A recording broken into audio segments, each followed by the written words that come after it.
गुरुनाथ माळी. विषय सांगा. विषय शरीर एक कल्पतरू. शरीर एक कल्पतरू.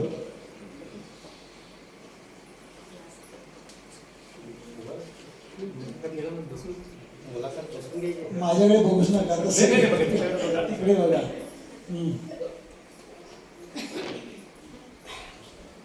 सुरू. गडगे साहेब, सद्गुरूंनी आपल्या शरीर साक्षात्कारमध्ये शरीर एक कल्पतरू आहे हे कसं सिद्ध करू शकतो? म्हणजे आपल्याला काय करण्यात खूप चांगला प्रश्न केला. कल्पतरू म्हणजे कल्पवृक्ष. कल्पवृक्ष म्हणजे काय? आपल्या मनातल्या ज्या इच्छा आकांक्षा असतात त्या झाडाखाली बसल्यावर आपल्याला त्या प्राप्त होतात, म्हणजेच तो कल्पवृक्ष. आता तुम्हाला उदाहरण सांगतो. आता तुम्ही अल्लादीन चिराग कथा ऐकलाय ना? देवा देवा किंवा चिराग म्हणे का? अल्लादीनचा दिवा घासल्यानंतर त्यातनं एक जीन बाहेर पडतो आणि तो अल्लादीनच्या मनातील ज्या ज्या इच्छा असतात त्या सगळ्या पूर्ण करत असतो. तसं हे आपल्या शरीररूपी जे चिराग आहे किंवा जे दिवा आहे यात अंतर्मन रूपी जे जीन बसलेलं आहे त्या अंतर्मन रूपी जीनकडे तुम्ही ज्या ज्या इच्छा आकांक्षा तुमच्या कल्पना असतील, चिंतन असेल, विचार असतील किंवा चांगले शुभचिंतन असेल तर तुमचं शुभचिंतन असेल तर तुम्हाला शुभ फळ मिळणार. तुमच्या मनात जर वाईट चिंतन असतील तर तुम्हाला त्या पद्धतीने वाईट फळ मिळणार. म्हणून नेहमी ज्यावेळी आपण शरीराकडे बघतो काय चांगले विचार, चांगले चिंतन, चांगल्या कल्पना याचीच त्याला कायम आपण जोड दिली पाहिजे. तर सद्गुरूंना हे कल्पतरू असं का सांगायचं आहे? त्याचं काय जरा आता कल्पवृक्षाखाली बसल्यावर कसं तुमच्या इच्छा पूर्ण होतात तसं तुम्ही तुमच्या कल्पना, चिंतन असू दे, विचार असू दे याने ह्या तुमच्या जीवनाला चांगला आकार देऊ शकतो. तुम्ही जर चांगले विचार, चांगले चिंतन तुमच्या अंतर्मनाला दिला तर त्या पद्धतीने तुम्हाला खरोखर चांगले फळ भेटणारच आहे. त्यामुळे कल्पवृक्षाखाली बसल्यावर जसं तुम्हाला तुमच्या मनात इच्छा पूर्ण होतात तसं तुम्ही चांगले विचार किंवा चांगले कल्पना चिंतनवर ह्या शरीराला जातं तसंच चांगलं तुम्हाला फळ भेटणारच आहे. म्हणून शरीर हे खरोखरच एक कल्पवृक्ष आहे आणि बाहेर कल्पवृक्ष शोधायची काहीही गरज नाही.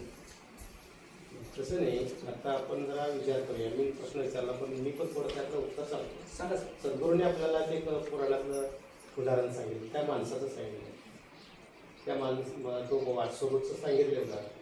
पण आपल्याला सद्गुरूंनी काय सांगितलंय, हे मानवी शरीरामध्ये जे काही जाणीव वास करते ना ते एक वाटसरूच आहे. पण ती वाटसरू त्या जाणीवेला माहीत नाही. ते कल्पवृक्षाच्या झाडाखालीच बसले ते त्या माहीत नाही. म्हणून अज्ञानानं आपण अविचारानं नको ते चिंतन करतो, नको ते मागतो, म्हणून ते आपल्या वाट्याला तसंच येत असते. पण सद्गुरूंनी आपल्याला सावध सांगितलं, तुम्हाला जे चांगलं पाहिजे ते चांगलं मागा, इतरांसाठी चांगलं मागा, मग तुमचं जीवनात चांगलं होणार. म्हणून हे कल्पवृक्षच आहे असं सद्गुरूंनी आम्हाला सांगितलं की म्हणून त्या कल्पवृक्षाच्या स्टॉप. अगदी बरोबर आहे सर तुमचं.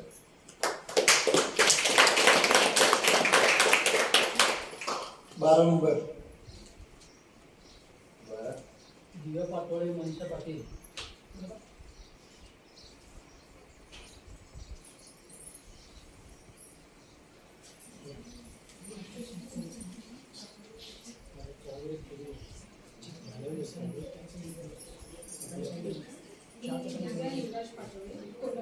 बघायच नसेल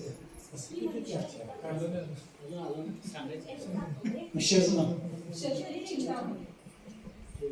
माहिती आहे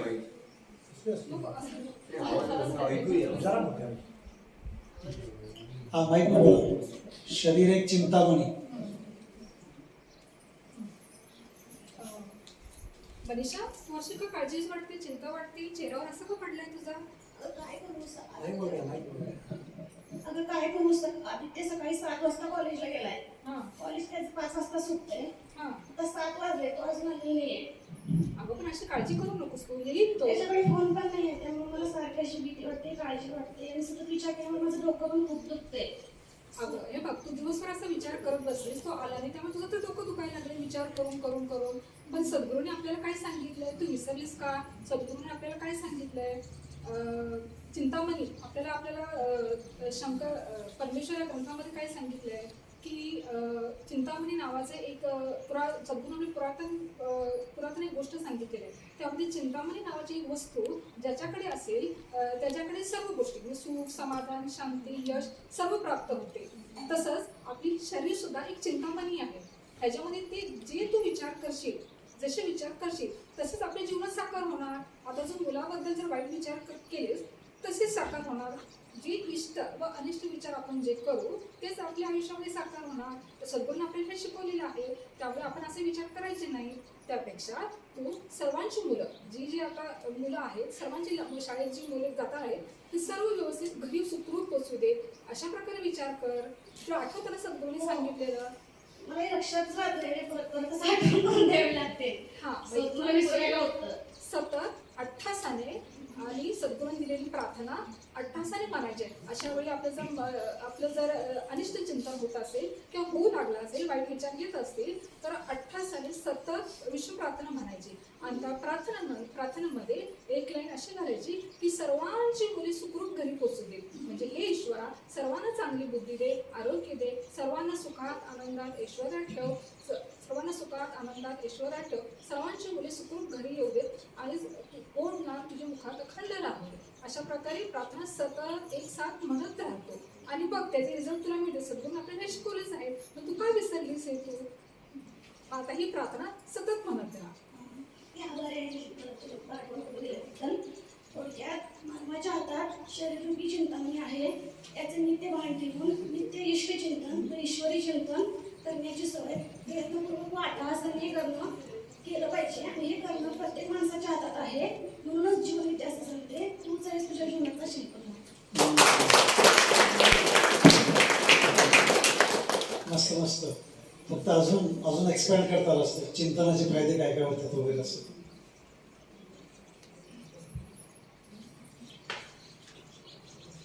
तेरा कडे यादव मॅडम.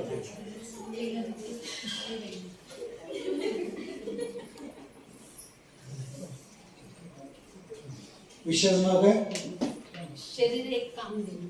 शरीर एक काम देणं. Group number 13.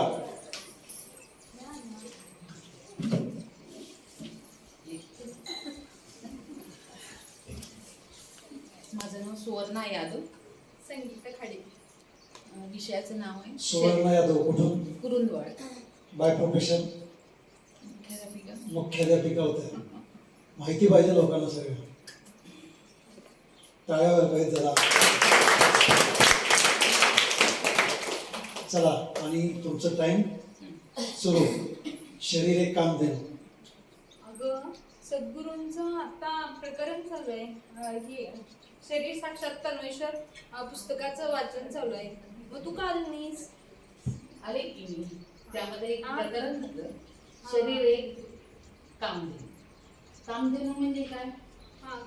काम म्हणजे कामना आणि देणू म्हणजे काय, आणि त्याचाच दुसरा अर्थ सांगितलाय इच्छा पूर्ण करणारी देणू. मग त्यात काय काय सांगितलं तुला आठवतंय काय?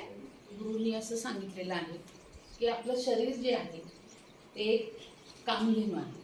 या कामधेनूचं सेवा जर तुम्ही प्रामाणिकपणे केला आणि यामध्ये दिव्य घटक, दिव्य शक्ती साकारलेली आहे, वास करीत आहे.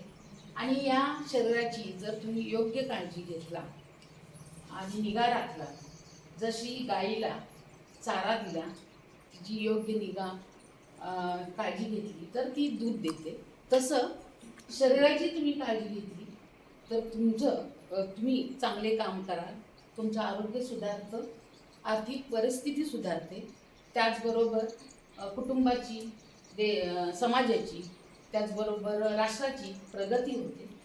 आणि जे सुख मनभर ते सुख कणभर आणि दुःख कणभर अशी आपल्याला प्रचिती येते.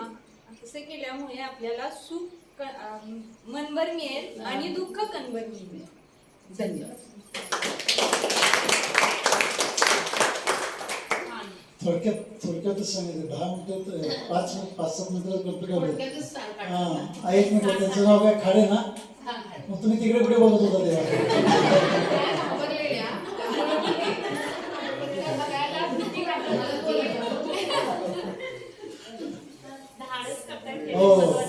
सुरुवात तरी आहे. सगळ्यांचं थोडं थोडं राहायचं आम्ही आम्हाला दिलं असतं तर चाललं शेवटला देतो. 14 नंबर, ग्रुप नंबर 14. त्यात तिने एक छान सांगितलं, काम म्हणजे कामना, दिनू म्हणजे गाय.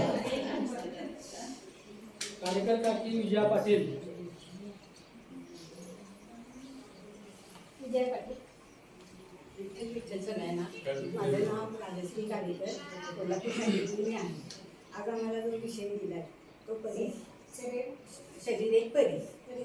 शरीर एक परीस. हो, मला दिवस गेले. हो, कधी झाले 2-3 दिवस. मग आपल्याला आधी एक मुलगी आहे. मग आता आपल्या डॉक्टरांच्याकडे जाऊन तपासून घ्यायला पाहिजे. परत आणि मुलगीच झाली तर मी जेव्हा येते सद्गुरूच्या सत्संगाला जाते आणि सद्गुरू सांगतात स्त्री ही आपल्या घरची लक्ष्मी आहे, ती वैभव लक्ष्मी आहे, ती गृहमंत्री आहे, ती अर्थमंत्री आहे, की तिला आपण सन्मानानं जगलं पाहिजे. आपण हे काही करायचं नाही. अहो पण गर्भातून पण आवाज येतो. गर्भवती नको नको आई बाबा तुम्ही मला मारू नका, मी जन्म घेईन या पोटी, जेवण त्याचे ती म्हणे त्याच्या बाळसंस्कारामध्ये जाईल, चांगले जीवन त्याचे संस्कार शिकेल, झाले तर मी तुम्हाला सांभाळेन, राष्ट्राचा उद्धार करेन. बरोबर आहे, तू म्हणतेस ते अगदी बरोबर आहे. आज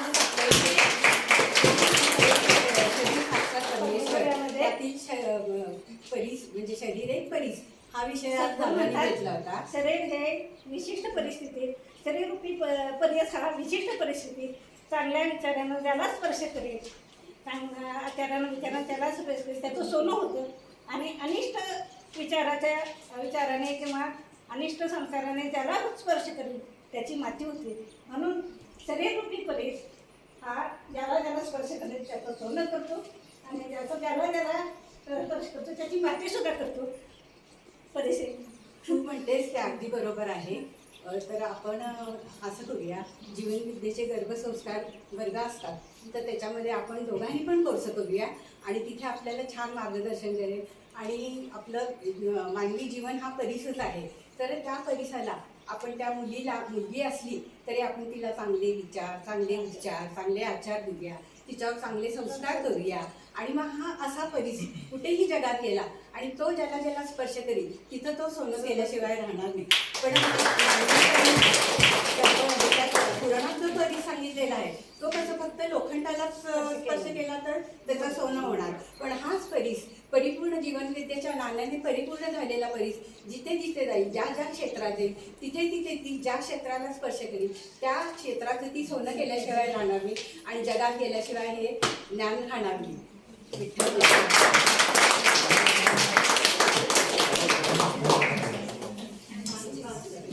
ग्रुप नंबर 15 त्याच्यामध्ये उदाहरण यायला पाहिजे होतं. उदाहरण यायला पाहिजे होतं. कुठलं उदाहरण सांगितलं होतं?